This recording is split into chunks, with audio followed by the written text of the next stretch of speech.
지나가는 이 사진 한 장 보이시나요? 미국의 한 브랜드가 공식 계정에 올린 사진이에요. 거창한 광고 촬영도 아니었고 대형 캠페인 영상도 아니었죠. 그런데 시장조사 회사가 이 한 장의 매긴 값은 120만 달러, 우리 돈으로 17억 원에 가까웠어요. 사진 속 인물이 누구일 것 같으세요? 방탄소년단의 진입니다. 오늘은 미국 웰니스 브랜드 알로가 진을 얼굴로 세운 뒤 그 캠페인이 실제로 어떤 성적표를 받아들었는지 숫자로만 확인해 볼까요? 먼저 시점부터 정리할게요. 2024년 10월 17일 알로가 진을 글로벌 앰버서더로 발표합니다. 계약 기간은 1년이었어요. 배우도 아니고 운동선수도 아닌 한국에서 온 가수 한 명이 이 브랜드의 대표 얼굴이 된 겁니다. 여기서 잠깐 짚고 갈 게 있어요. 알로는 2007년 미국 로스앤젤레스에서 시작된 브랜드예요. 요가복에서 출발해서 지금은 운동복과 일상복의 경계를 지운 웰니스 카테고리 자체를 대표하는 회사가 됐죠. 이 회사가 특이한 건 옷만 팔지 않는다는 점이에요. 매장 안에 운동 공간을 들이고 수업과 모임을 함께 묶어서 브랜드를 하나의 생활 방식처럼 팔았거든요. 운동복이 일상복 시장을 잠식하던 시기에 그 흐름의 한가운데 서 있던 브랜드예요.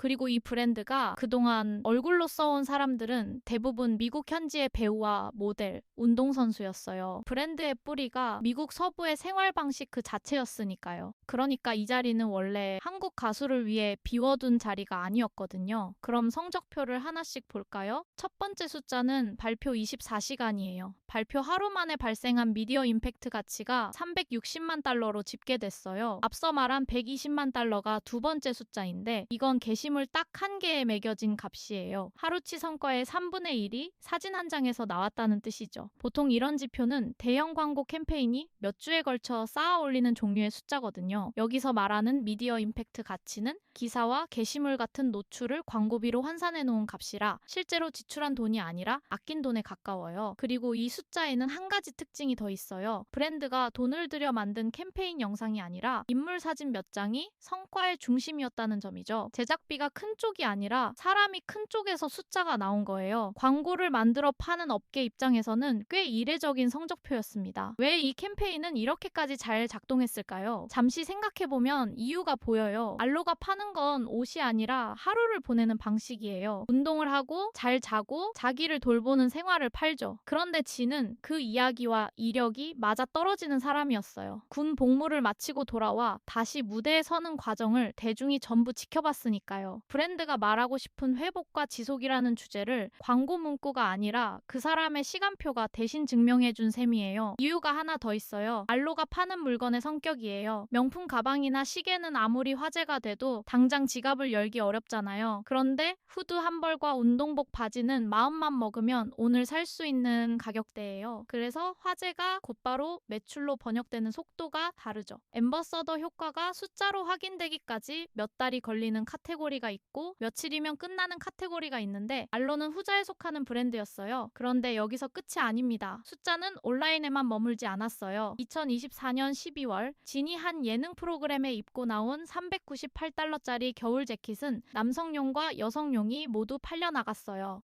남성 모델이 입은 옷 때문에 여성용 재고까지 비는 건 흔한 일이 아니죠. 그리고 이듬해 봄, 알로는 서울 도산공원에 한국 1호 플래그십 매장을 엽니다. 도산공원 일대는 해외 브랜드가 한국에 처음 매장을 낼 때 가장 먼저 후보로 올리는 거리예요. 임대료가 비싼 대신 브랜드의 격을 보여주는 곳이라 여기에 1호점을 낸다는 건 한국 시장을 시험 무대가 아니라 본 시장으로 본다는 뜻이거든요. 앰버서더 계약 하나가 광고 지면을 넘어 부동산 계약으로까지 이어진 셈이에요. 진이 직접 남긴 말이 하나 있어요. 알로의 옷은 자기가 자유롭게 움직일 수 있게 해주고 스튜디오에서 거리까지 하루의 모든 순간에 어울린다는 이야기였어요. 계약서에 적힌 홍보 문구가 아니라 실제로 즐겨 입는 후드와 모자를 말할 때 나온 문장이었죠. 예전에는 한국 스타를 쓰는 해외 브랜드의 목표가 대체로 아시아 매출이었어요. 아시아 시장을 열어줄 열쇠로 우리를 데려간 거죠. 계약 소식도 본사 자료가 아니라 아시아 지사 보도 자료에만 실리는 경우가 많았고 광고 사진도 한국과 일본에서만 걸렸어요. 그런데 지금은 그 계산이 달라졌어요. 미국 로스앤젤레스에서 시작된 브랜드가 자기 본진의 정체성을 설명하는 자리에 한국에서 온 가수를 세우고 있잖아요. 그 결정의 값어치는